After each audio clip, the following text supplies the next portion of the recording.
A knight in a silk dress, a revolutionary in lace gloves. Wow, I mean, that one line just says it all, doesn't it? It perfectly captures one of the most fascinating and tragic characters you'll ever come across. She's a total paradox, you know? A firestorm just waiting to erupt in a formal drawing room. And her name is Aglaya Ivanovna. So, in this explainer, we are going to dive deep. We're going to deconstruct the story of this young woman who aimed for absolute perfection, and when she couldn't find it, well, she chose to burn everything down, including herself. I mean, just listen to that description. Her laugh was like breaking crystal, but her gaze could freeze a room. You see, there's that tension again. Beauty and danger, charm and cruelty, all wrapped up in one person. And honestly, it's that very volatility that makes her so incredibly compelling. So that really is the big question, isn't it? Who was this proud, beautiful woman who reached for the heavens but just ended up in ashes? That's what we're going to get into. We're going to peel back the layers and really try to understand what was going on inside her head, what was driving her toward her own destruction. Okay, so let's start with the surface, the dazzling facade. This is the image she showed the world. And on the surface, Aglaya was, for all intents and purposes, perfect. So, take a look at this profile. 19 years old, beautiful, the youngest and brightest of her sisters. She's been raised on all the great poets and thinkers. But what's really important here isn't just the list of traits, it's the belief system that this creates in her. She is absolutely 100% convinced that she is destined for something extraordinary. Not just a good life, but a great one. Something more. All right, so now let's go a layer deeper, because under all that lace and polish, there was a mind of a revolutionary. She had this razor-sharp and honestly pretty radical intellect. And this is where you really see the split in her identity. On the surface, she's the perfect daughter, playing her role in society. But in secret, she's devouring radical French philosophy and writing these furious letters to newspapers. She was living a complete double life, not of action, but entirely inside her own mind. But here's the thing, her mind isn't just analytical, it's also super theatrical. She's constantly staging scenes in her head, inventing these romantic scripts for herself and everyone around her. She doesn't just live in the world, she tries to write the world. She casts people in roles and expects them to follow her script. And believe me, that is a huge piece of the puzzle. We're definitely coming back to that. Okay, so we've got the perfect facade on the outside and this revolutionary mind on the inside. Now we get to the very heart of it all, a wildfire heart. Her emotional world was a place of just intense, uncontrollable passion. I just love this quote, a wildfire pretending to be a candle. It's just perfect, isn't it? She tries to present herself as this contained, elegant little flame, but underneath it all, there's a raging, unpredictable inferno of feeling that she just cannot control. And you can see these extremes so clearly in how she acts. I mean, one minute she's kissing Prince Myshkin's hand in the park, full of devotion.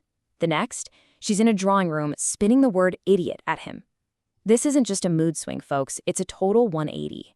Her feelings are either freezing cold or boiling hot, with basically nothing in between. You see, for Aglaya, love isn't about partnership, it's a duel. It's a project. She wants to possess him and be possessed by him.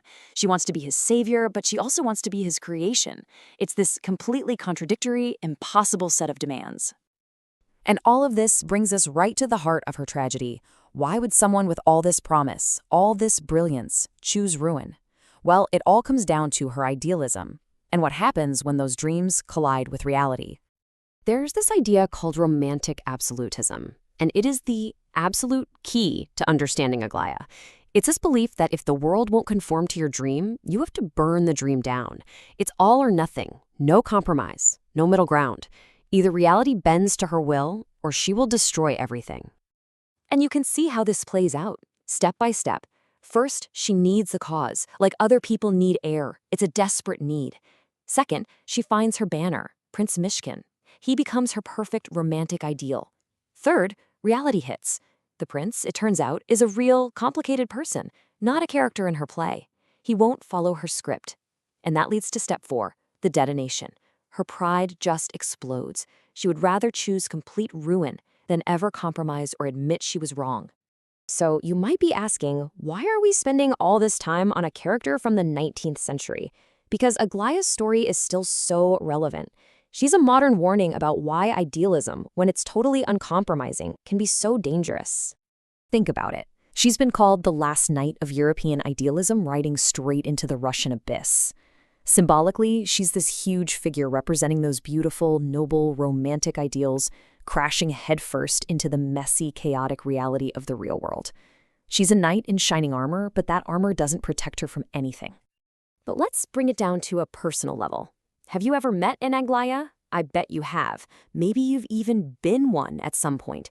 She's that brilliant, angry teenager who swears they'll never compromise. She's the streety student who falls for the deep, quiet, kind of weird guy. She's the activist who mistakes all the drama for actual depth. She's that person who thinks love should be an opera, you know? And this is the final, heartbreaking irony of her story. In the end, after rejecting the genuine but complicated prince, she marries a total fraud, a complete phony. And why? Because at least the fraud took her seriously. He played along with her grand theatrical drama. He read from her script. So she just disappears into Europe. Still beautiful, still furious, but now irreparably broken. It's not a big, dramatic end in a blaze of glory. It's just a slow fade into bitterness and isolation. The fire that she thought would light up the world just ended up consuming her from the inside out. And that really is the question she leaves us with, isn't it? Is that kind of uncompromising idealism a strength we should admire? Or is it a fire that will always inevitably consume itself? We all admire people who stand by their principles. But Aglaya's story really forces you to ask, where's the line? At what point does a noble ideal become this destructive absolute? A fire that doesn't warm anyone and only burns the person who lit it?